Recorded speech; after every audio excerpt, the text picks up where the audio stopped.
No somos un podcast más sobre crímenes, somos víctimas.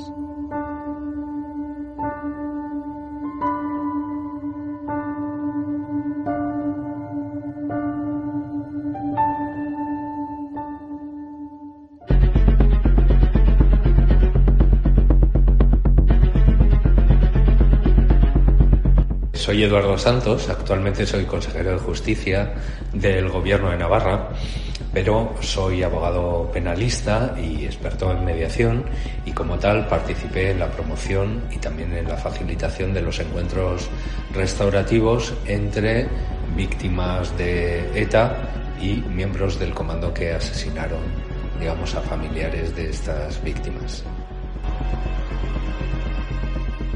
853 personas. Se dice pronto, pero cada una de ellas fueron víctimas mortales de la banda terrorista ETA, según los datos del Ministerio del Interior.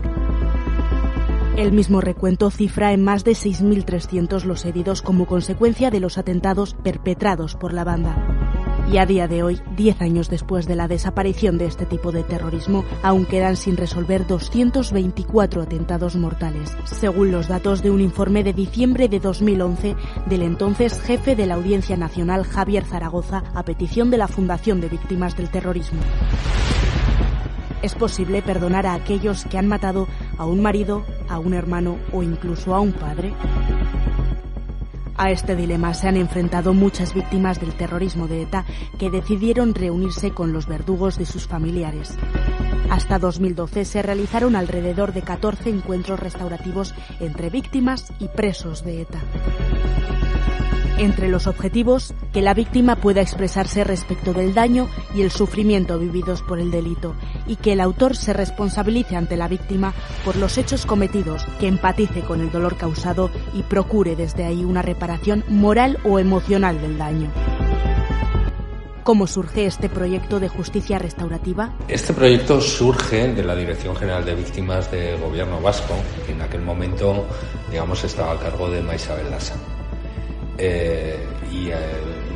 Una de las personas, que asesoraba a Maisabel, que era Chema Urquijo, tenía conocimiento, de lo que eran los fundamentos de la justicia restaurativa y también de algunas experiencias que estábamos llevando a cabo un grupo de personas en diferentes lugares con mediación en aquel momento en materia penal. Y lo que hacíamos era juntar a víctimas del delito y victimarios y pues facilitar, esos encuentros, primero para acoger a las víctimas y segundo lugar para tratar de buscar una tercera vía mucho más basada en la reparación de las necesidades de las víctimas que en el proceso penal en sí y en el castigo. Y por lo tanto, se unieron la necesidad de hacer algo en ese momento, con las víctimas, porque ya había habido experiencias anteriores entre víctimas, como Glencree, y la necesidad de hacerlo con victimarios. Al final también lo que ocurrió es que un grupo de presos de ETA, que estaban, en lo que en aquel momento se denominó la vía Nanglares, en la cárcel de Nanglares de Oca, habían manifestado su disposición también a hacer algo por las víctimas.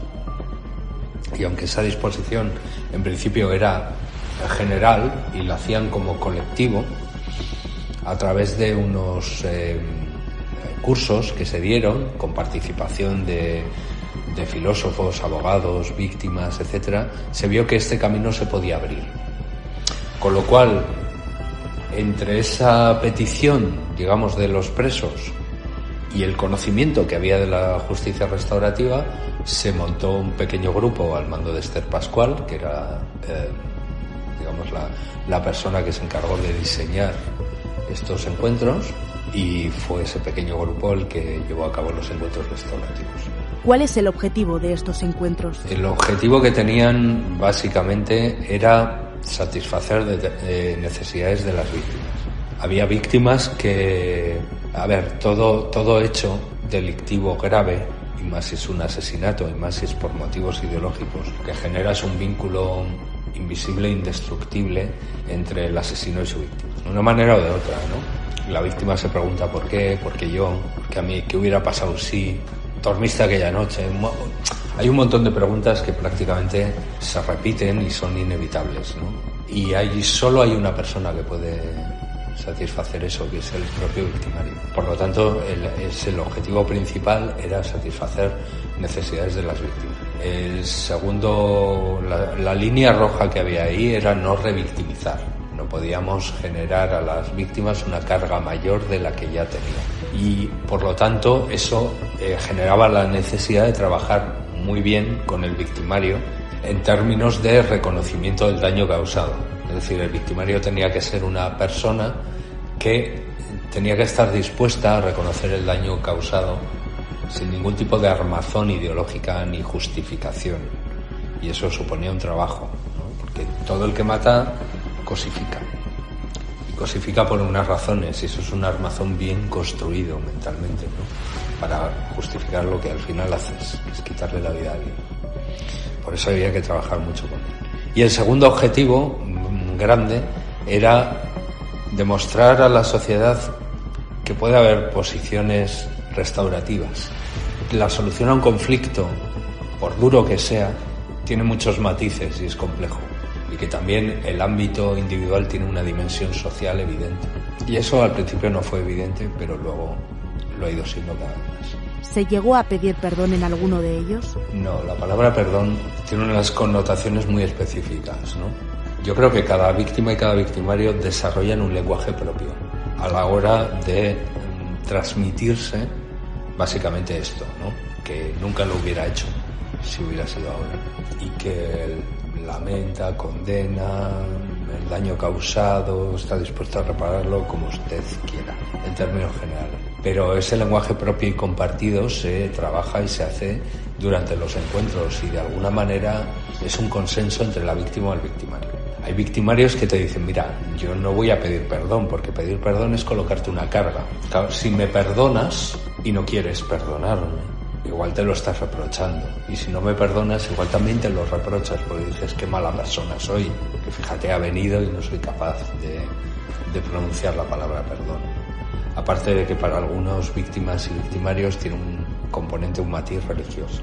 Por lo tanto, a nosotros no nos preocupaba la palabra perdón, nos preocupa, digamos, lo que entre ellos construyan, que tiene que ver con eso, con el reconocimiento del daño causado y la deslegitimación total de la violencia. ¿Crees que funcionaron? Sí, evidentemente. Pero para nosotros el indicador de que funcionaran o no era la satisfacción de las víctimas, en términos de que ellas obtuvieran lo que iban a buscar de ese encuentro, que para cada una tenía matices diferentes, en función de qué pasó, de su personalidad, de la relación. Y desde luego la participación era absolutamente voluntaria. Las víctimas que participaron son tan víctimas y su actuación es tan legítima como las que no quisieron participar. ¿Este programa también se realiza con otro tipo de delitos? Sí, evidentemente. Lo que pasa que este tipo de encuentros restaurativos con terroristas y en marcos de terrorismo y de delitos graves hay muy poquitas experiencias. La verdad que la experiencia que nosotros tuvimos es una experiencia que ahora mismo se mira y se estudia en Europa, en términos generales. Yo soy muy partidario de que la justicia restaurativa es muy útil en delitos graves, que son los que realmente generan esa vinculación entre víctima y victimario. Pero también se hace justicia restaurativa en delitos leves y se hace en todo tipo de delitos. Hay una excepción, pero porque está prohibida expresamente por la ley española, que es la violencia de género. ¿Cómo es para la víctima reencontrarse con el asesino de un familiar? Cada víctima lo vive de una manera. No sé si sería capaz de contestar a esa pregunta en genérico, ¿no? Pero yo creo que la experiencia de las víctimas ha sido muy dura en términos generales, pero porque ya llevan arrastrando, digamos, una experiencia muy dura en términos vitales cuando te pasa una cosa así. Pero que de alguna manera para ellas también supone cerrar un círculo. Y cerrar un círculo en términos de superioridad moral frente a quien mató. No sé si llamarlo superioridad moral, pero sí primacía moral. O sea, en términos de tener la razón moral frente a quien asesinó. Y yo creo que eso es un sentimiento de alivio, de reivindicación personal. Usted fue la figura de mediador y algunos de sus encuentros se realizaron en su propia casa. ¿Por qué pasaron de hacerse en la cárcel a hacerse en la calle? Bueno, pues porque en el año 2011 hay un cambio de gobierno y el gobierno que entra en aquel momento no cree en esto, básicamente, y lo que hace es dejar morir el programa, lo deja morir. Cambia el nombre de Encuentros Restaurativos por Encuentros Restauradores y desprofesionaliza el programa. Creo que hubo un par de encuentros donde hubo mediadores no profesionales, sin preparar en términos generales, y eso fue claramente insatisfactorio para las víctimas, los victimarios, etcétera, ¿no? Porque no había un trabajo previo ni un trabajo profesional detrás. Entonces, en ese sentido, la gente que estábamos ya trabajando en este tema habíamos creado un vínculo, tanto con las víctimas como con los victimarios, y además un compromiso personal y profesional, con lo cual, bueno, pues si a nosotros nos pedía una víctima reunirse con el victimario y eso era posible, pues arbitrábamos los procedimientos para que fuera posible. Que tienes que poner tu casa, pues la pones, no pasa nada. Siempre que fuera un espacio que las dos partes reconocieran como un espacio amable o neutral, o un lugar donde se pudiera hacer, pues sin problema. Hay muchas víctimas que es verdad que lo que plantearon en un principio es que hacerlo en la cárcel estaba bien, porque era un lugar que simbólicamente representaba también una derrota, ¿no?, para el victimario. Simbólicamente, hacer este encuentro hay que hacerlo en la cárcel, porque no es un tema personal, es que también el Estado ha manifestado un reproche, ¿no?, y como consecuencia de ese reproche tú estás aquí. Por lo tanto, también les generaba una cierta tranquilidad. Pero bueno, eso tampoco era significativo, ¿eh?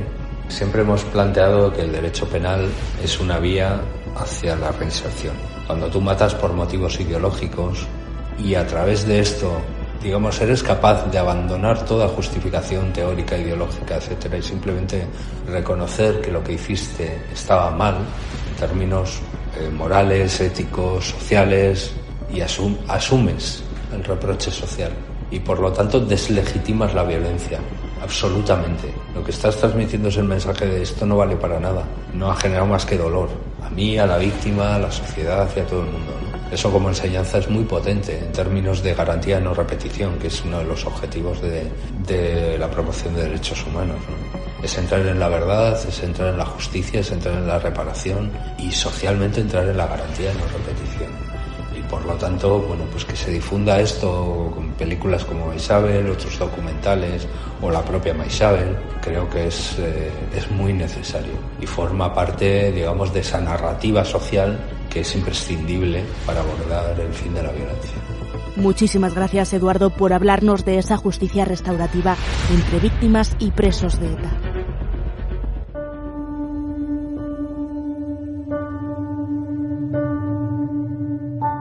Acabas de escuchar Preguntamos a un experto, una sección de Lara Albillos.